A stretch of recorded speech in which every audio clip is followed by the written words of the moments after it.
샬롬. 예배의 자리를 사모함으로 이 시간 이 자리에 함께하는 모든 성도님들의 삶에 우리 하나님의 귀한 은혜와 평강이 가득하기를 축복합니다. 오늘 우리에게 주신 하나님의 말씀은 시편 73편 1절에서 3절 그리고 28절의 말씀입니다. 이 시간 시편 73편 1절에서 3절을 제가 한 절, 여러분이 한 절 교독하고 마지막으로 28절을 한 목소리로 함께 봉독하겠습니다. 하나님의 말씀을 봉독합니다. 하나님이 참으로 이스라엘 중 마음이 정결한 자에게 선을 행하시나 나는 거의 넘어질 뻔하였고 나의 걸음이 미끄러질 뻔하였으니 이는 내가 악인의 형통함을 보고 오만한 자를 질투하였음이로다. 함께 읽겠습니다. 하나님께 가까이함이 내게 복이라. 내가 주 여호와를 나의 피난처로 삼아 주의 모든 행적을 전파하리이다. 아멘.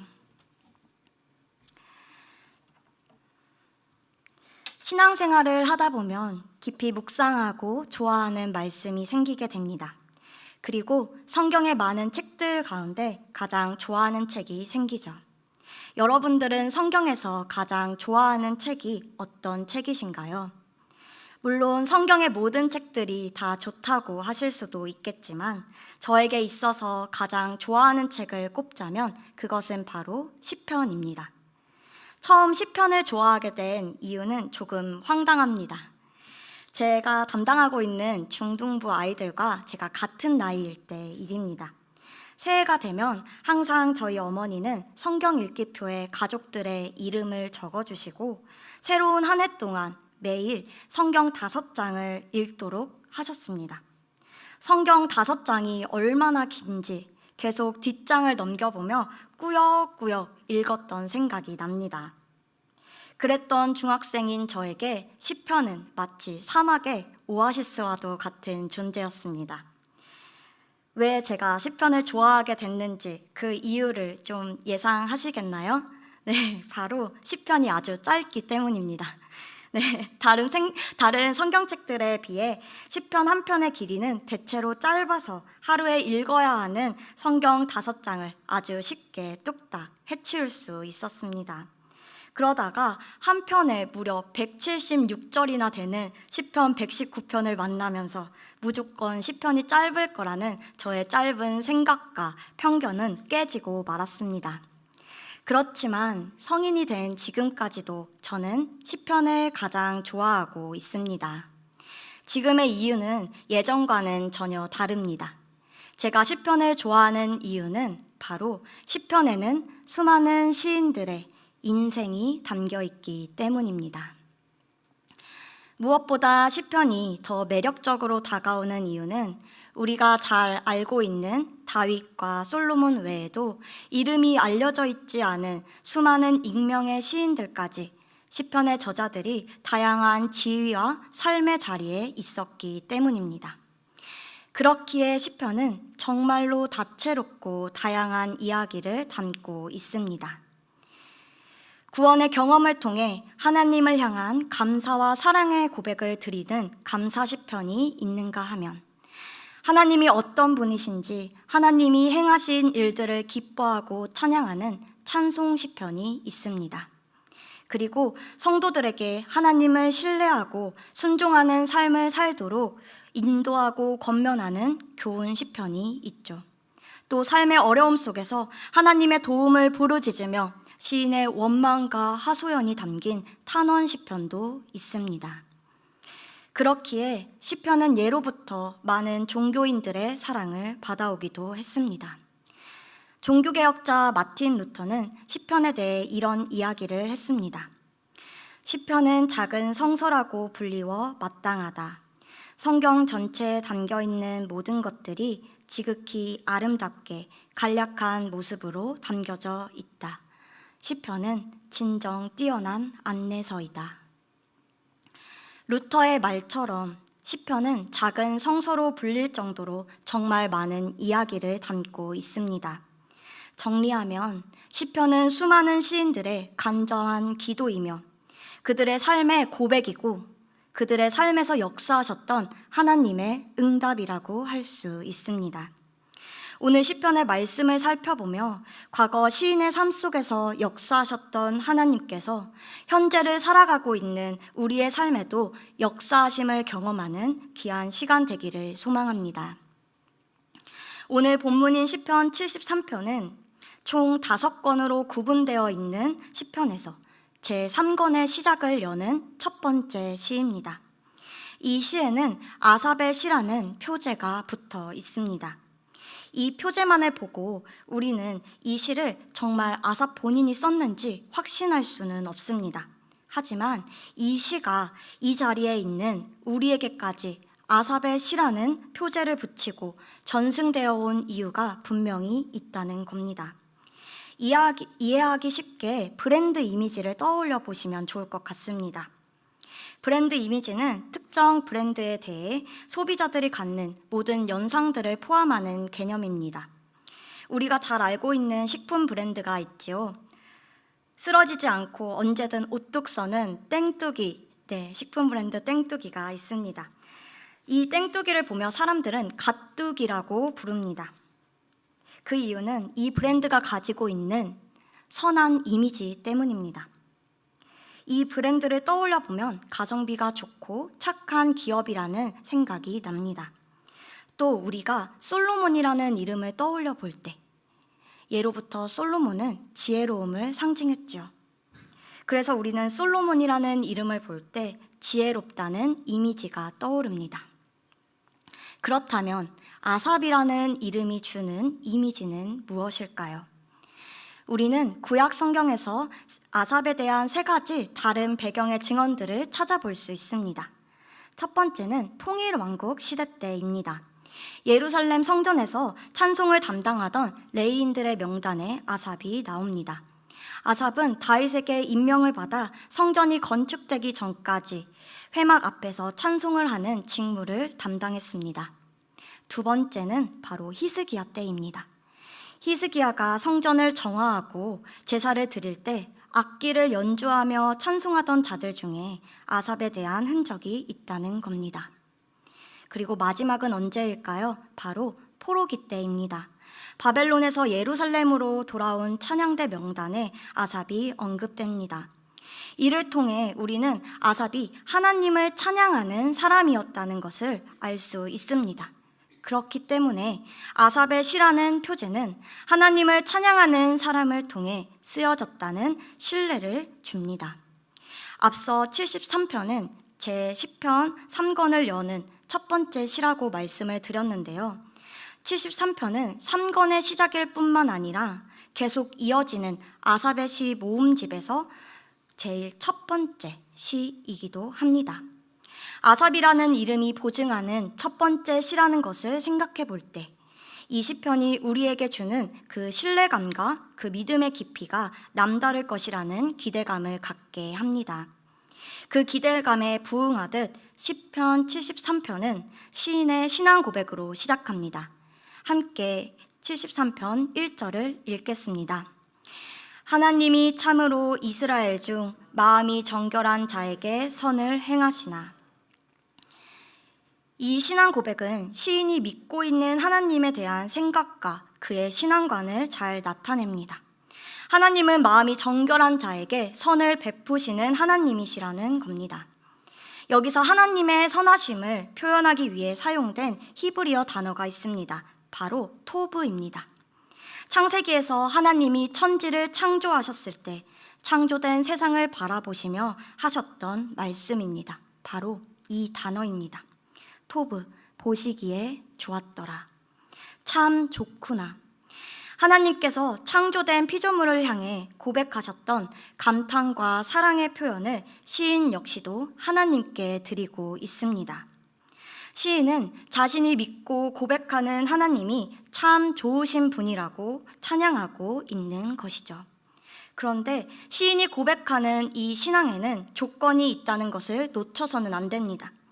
하나님은 모두에게 좋은 분이 아닌 마음이 정결한 이들에게만 좋은 분이시라는 겁니다.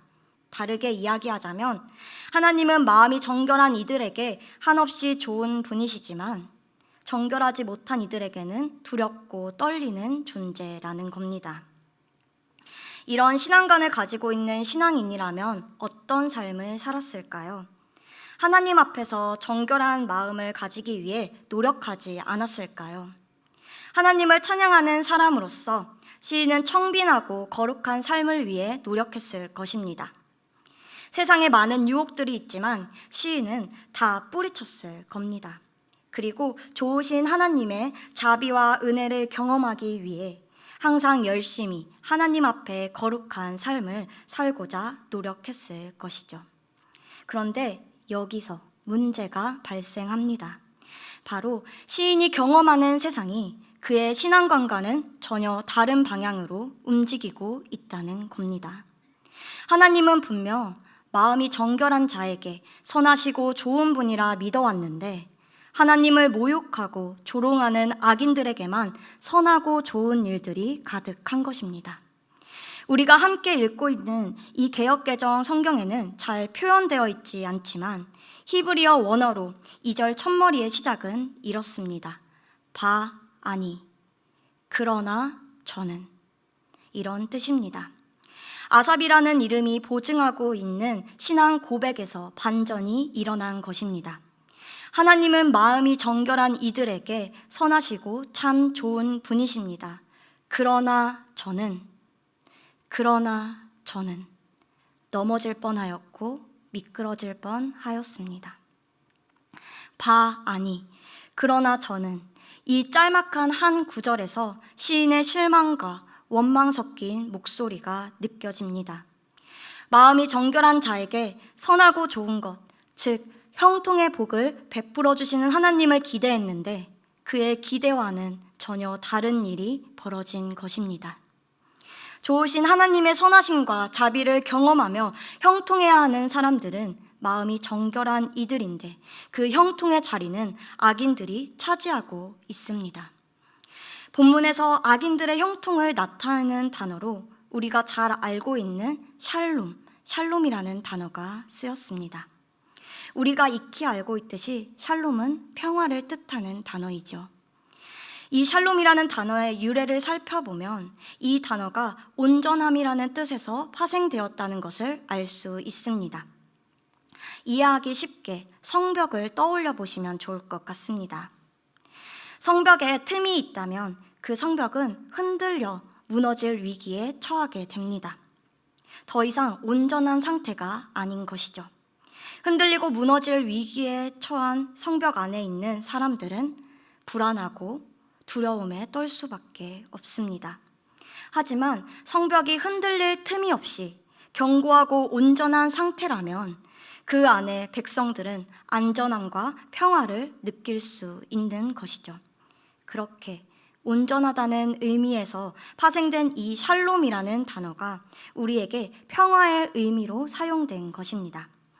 그런데 이 시편에서 악인들의 삶을 샬롬하다고 표현합니다. 시인이 보기에 악인들의 삶은 흔들릴 틈이 없이 견고한 성벽처럼 무너질 기미조차 보이지 않는 그저 평화로운 삶이라는 것입니다. 시인은 악인들의 형통함을 보고 이렇게 이야기합니다. 함께 4절에서 5절 말씀을 읽겠습니다. 그들은 죽을 때에도 고통이 없고 그 힘이 강건하며 사람들이 당하는 고난이 그들에게는 없고 사람들이 당하는 재앙도 그들에게는 없나니. 삶의 시작부터 악인들은 형통했고 삶의 끝이라고 할 수 있는 그 죽음의 순간조차 그들은 고통 없이 평안하기만 합니다.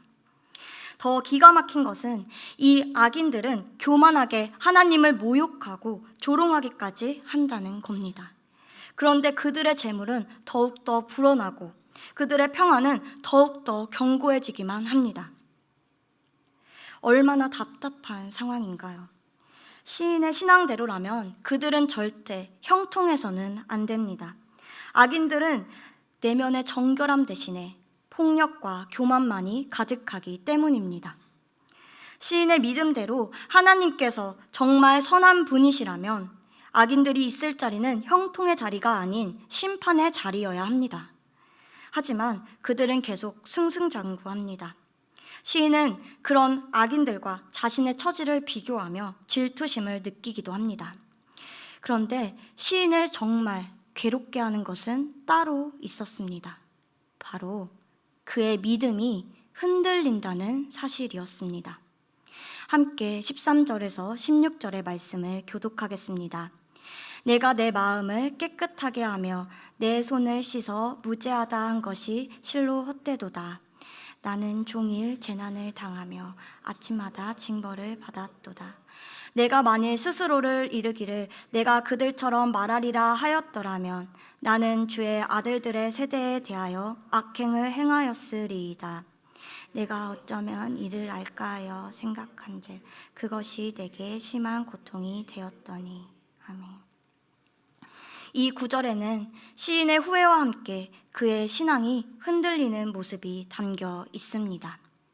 흔들리는 시인의 모습은 견고한 성벽과 같은 악인들의 형통함과는 너무나도 대비되는 모습입니다. 그동안 자신이 하나님 앞에 정결하기 위해 노력했던 모든 것들이 다 헛되다고 이야기하고 있습니다. 그동안 신앙을 위해 쌓아왔던 모든 것들이 아무 의미가 없다고 느껴질 때 얼마나 허무할까요? 시인은 그렇게 자신의 삶을 후회하기 시작합니다. 그리고 차라리 악인들처럼 하나님을 모욕하고 부정하고 싶은 그런 마음까지 듭니다. 그런데 15절에서 우리가 읽었듯이 시인은 차마 하나님을 모욕하지 못하고 있습니다. 아마 시인은 하나님을 찬양하는 자리에 있는 자신이 하나님을 부정한다는 것을 용납할 수 없었던 것 같습니다. 그리고 그렇게 믿음이 흔들리고 있는 자신의 모습을 받아들이기가 힘겹기만 합니다. 그렇기에 시인은 혼자 고뇌하고 고민하며 심한 고통을 느끼고 있습니다. 그런데 시인에게 일어나는 문제가 우리 삶 가운데도 똑같이 일어남을 보게 됩니다. 우리가 살아가고 있는 세상은 하나님 없이도 잘 돌아가는 것 같고 오히려 사랑과 정의가 사라져 버린 것만 같은 그런 상황들이 많습니다. 하나님을 신실하게 믿는 이들에게 고난은 계속되지만 정직하지 못한 사람들이 성공하고 잘 되는 모습들을 우리 주변에서 쉽게 보게 됩니다. 그럴 때 우리의 마음이 참 상하고 괴롭습니다. 또 이해할 수 없는 재난과 사고가 일어날 때 우리의 마음은 더욱 어렵고 힘들기만 합니다. 그런데 이런 세상의 모습 가운데 우리 그리스도인들을 정말 힘들게 하는 것은 따로 있습니다. 바로 하나님에 대한 믿음이 흔들린다는 사실입니다. 하나님에 대한 의문과 의심이 우리 마음속에 싹트게 될 때 그것만큼 우리를 괴롭게 하고 힘들게 하는 것은 없는 것 같습니다. 기독교 변증가로 잘 알려진 C.S. 루이스는 고통의 문제라는 책을 통해 이런 이야기를 합니다. 즉, 실제로는 날마다 고통스러운 세상을 경험하고 있음에도 불구하고 궁극적인 실제는 우리를 사랑하시는 의로운 존재라는 믿을 만한 보증을 받았다고 생각하는 그 사람들에게 고통이 문제되는 것입니다.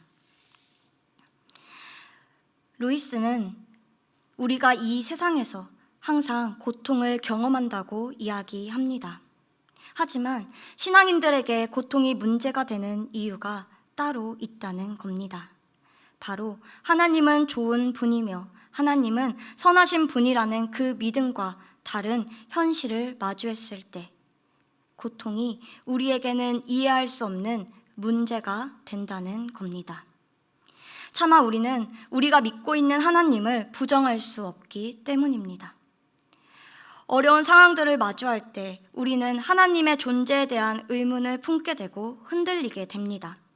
그리고 흔들리는 상황 속에서 어떻게 우리의 믿음을 유지할 수 있을까 고민하며 질문하게 됩니다. 그 고민과 질문의 과정이 정말이지 우리의 심령을 상하게 하고 괴롭게 합니다. 그런데 여러분, 사실 고통이 우리에게 문제가 되지 않게 하려면 그 방법은 간단합니다. 이해할 수 없고 납득이 가지 않는다면 우리는 하나님을 믿지 않으면 됩니다. 그럼 이 문제는 간단히 해결될 수 있습니다. 그런데 신앙인인 우리 마음은 하나님을 포기하기가 쉽지 않습니다. 그 경험이 크든 작든 우리에게는 각자의 삶 속에서 경험했던 하나님이 계시기 때문입니다. 그 경험을 부인하는 것은, 우리의 신앙을 부인한다는 것은 우리가 그동안 살아온 인생을 부인하는 것과 같습니다. 그렇기 때문에 어떻게든 신앙을 굳건하게 붙잡으려고만 하다 보니 우리는 고통을 문제로 겪게 됩니다. 그런데 이 고통의 문제가 얼마나 지독한지 우리 스스로를 더욱 심각하게 무너뜨리기도 합니다. 믿음이 흔들리는 모습이 마치 하나님께 죄를 짓는 것만 같아 죄책감에 빠지기도 합니다. 그리고 믿음이 흔들린다는 것이 마치 우리의 연약함을 드러내는 것만 같아 애써 괜찮은 척 스스로를 속이기도 합니다.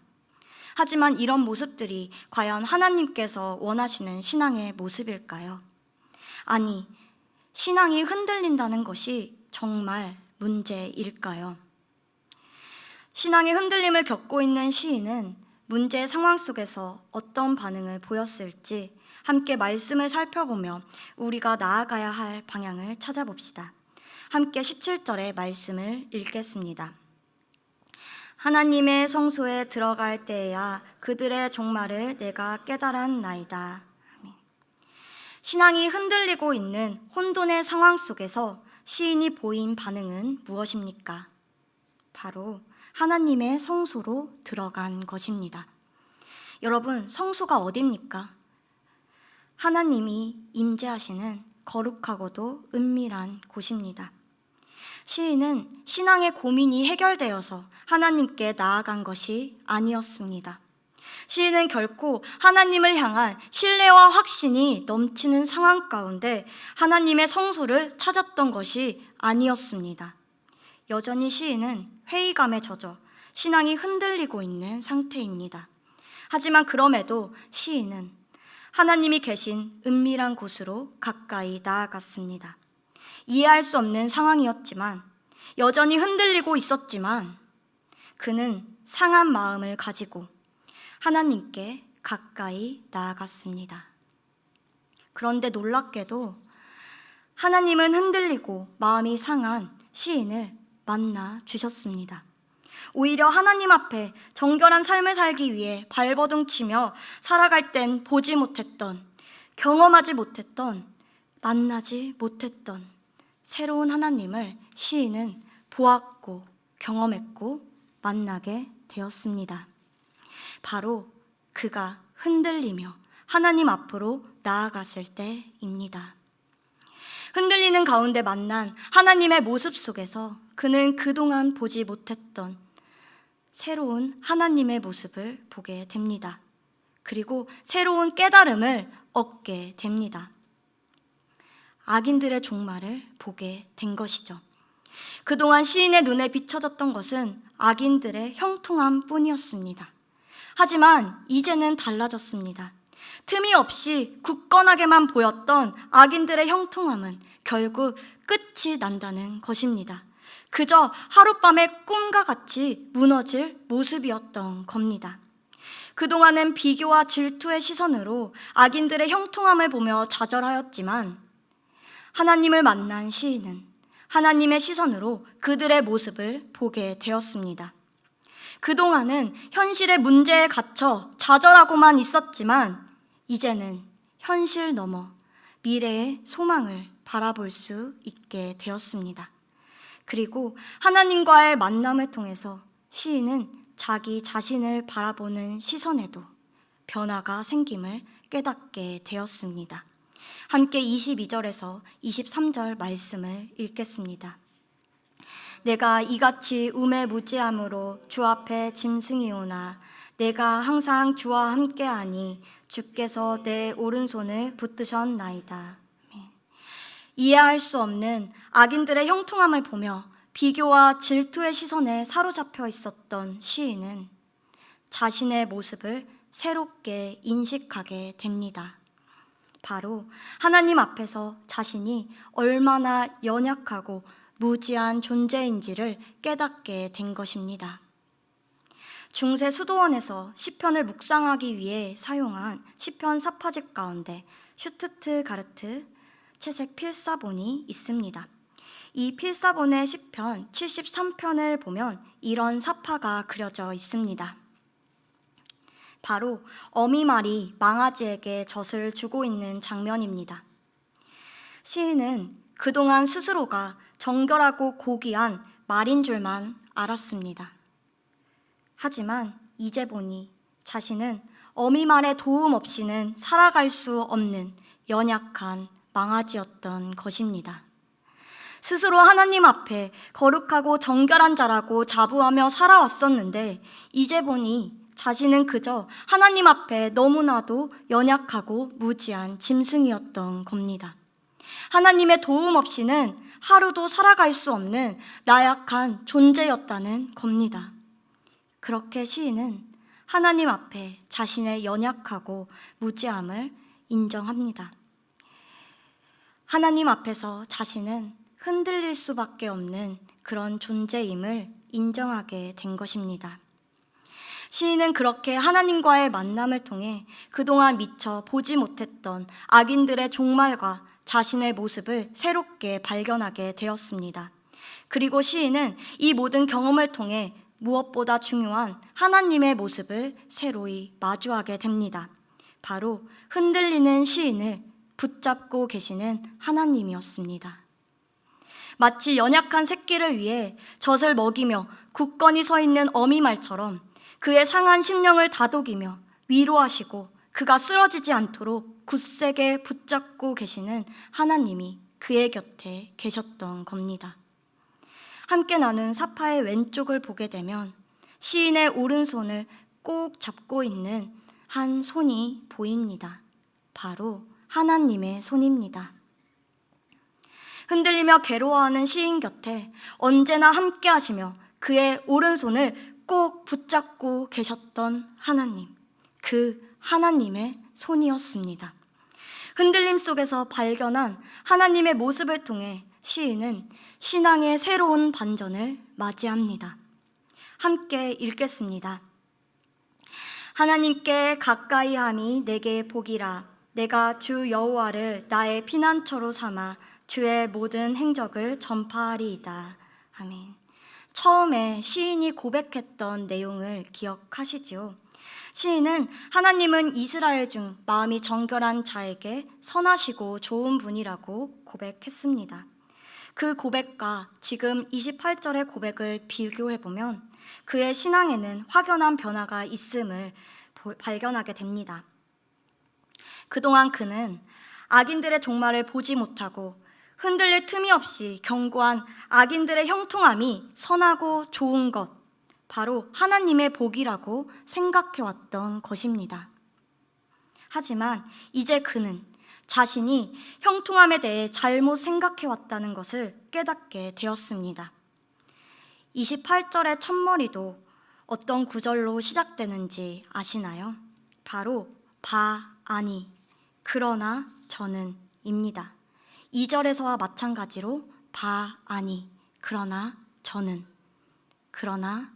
저는으로 시작합니다. 2절에서 아니는 자신의 신앙과는 다른 현실의 문제를 바라보며 시인의 원망과 하소연이 담긴 반전의 단어였습니다. 하지만 28절의 아니는 맨 처음에 시인의 고백을 뒤엎으며 새로운 믿음의 국면을 맞이하게 되는 반전의 단어로 사용되었습니다. 하나님께서 베푸시는 선하고 좋은 일, 즉 진정한 복은 이 세상에서의 형통함이 아니라 하나님을 가까이 하는 그 자체가 바로 복이라는 것입니다. 다시 1절의 시인의 고백을 살펴보겠습니다. 시인은 하나님의 선하심을 표현하기 위해 토브라는 단어를 사용하였습니다. 그런데 과거의 시인은 이 토부의 진정한 의미를 알지 못했던 것 같습니다. 1절에서의 시인의 토부는 흔들리지 않는 굳건한 형통함이 전제되어 있는 토부였습니다. 그런데 창조주 하나님의 토부는 어떻습니까? 아무런 조건 없이 그저 하나님께서 지으신 피조물 그 자체를 보고 말씀하셨던 단어였습니다. 그 고백이었습니다. 바람에 힘없이 흔들리는 들풀과 무지하고 우매한 동물과 그리고 부족하고 연약한 인간일지라도 그 모습 그대로가 하나님께 복이고 선하고 토브, 보시기에 좋았다고 말씀하신 것이었습니다. 창세 때 피조세계를 향한 하나님의 고백처럼 시인은 1절에서 고백했던 자신의 신앙을 뒤엎으며 그저 하나님을 가까이 하는 것 그 자체가 참된 복이라고 고백합니다.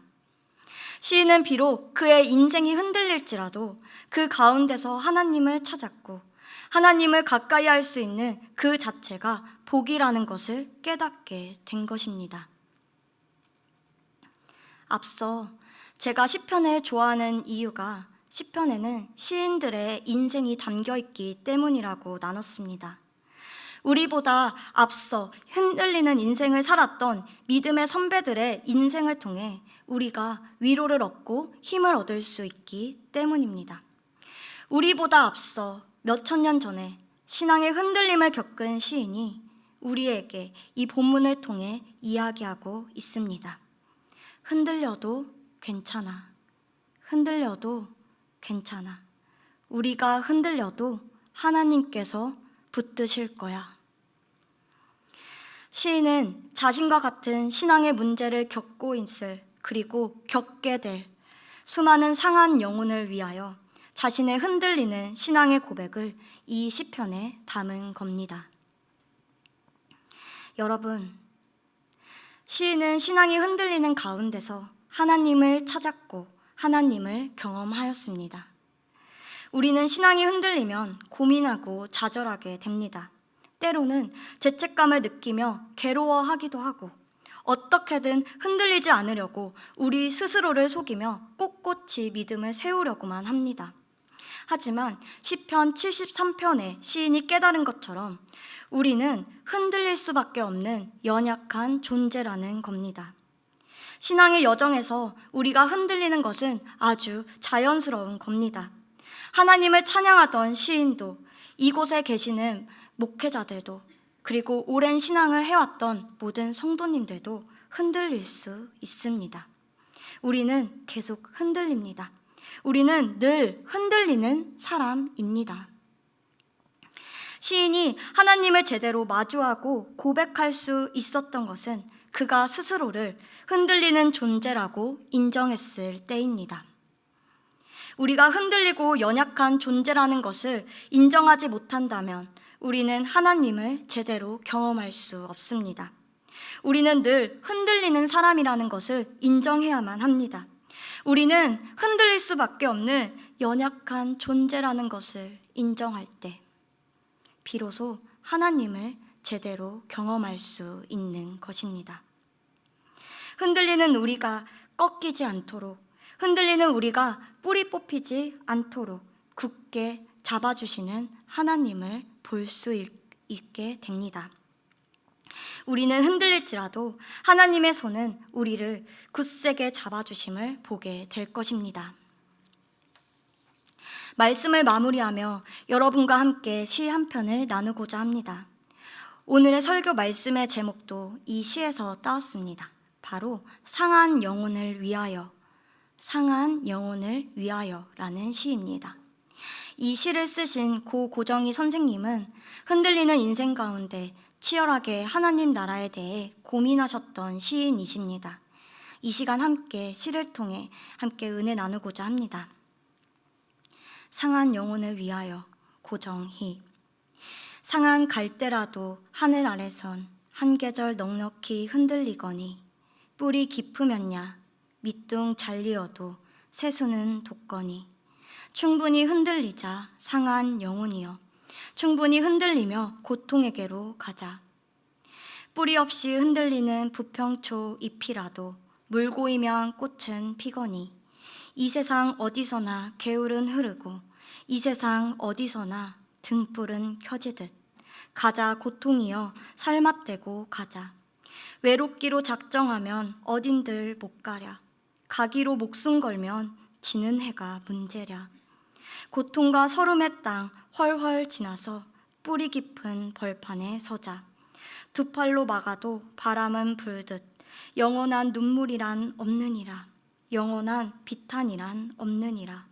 캄캄한 밤이라도 하늘 아래선 마주잡을 손 하나 오고 있거니. 우리는 상한 갈대와 같이 흔들립니다.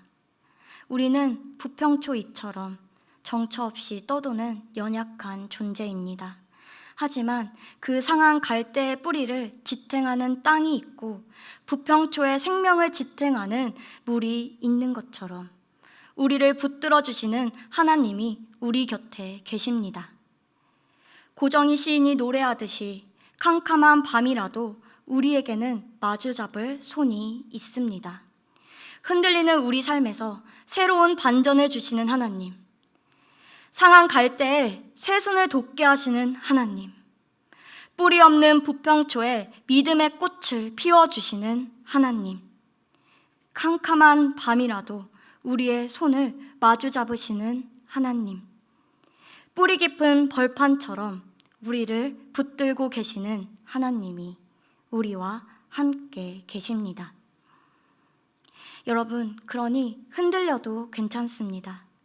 흔들리는 가운데 우리가 하나님을 찾을 때 우리는 흔들림 속에서 우리를 굳세게 붙드시는 하나님을 경험하게 될 것입니다. 흔들릴지라도 하나님께 가까이 나오시는 여러분 되시기를, 그리고 흔들림 가운데 여러분을 굳세게 붙드시는 하나님을 경험하시기를 바랍니다.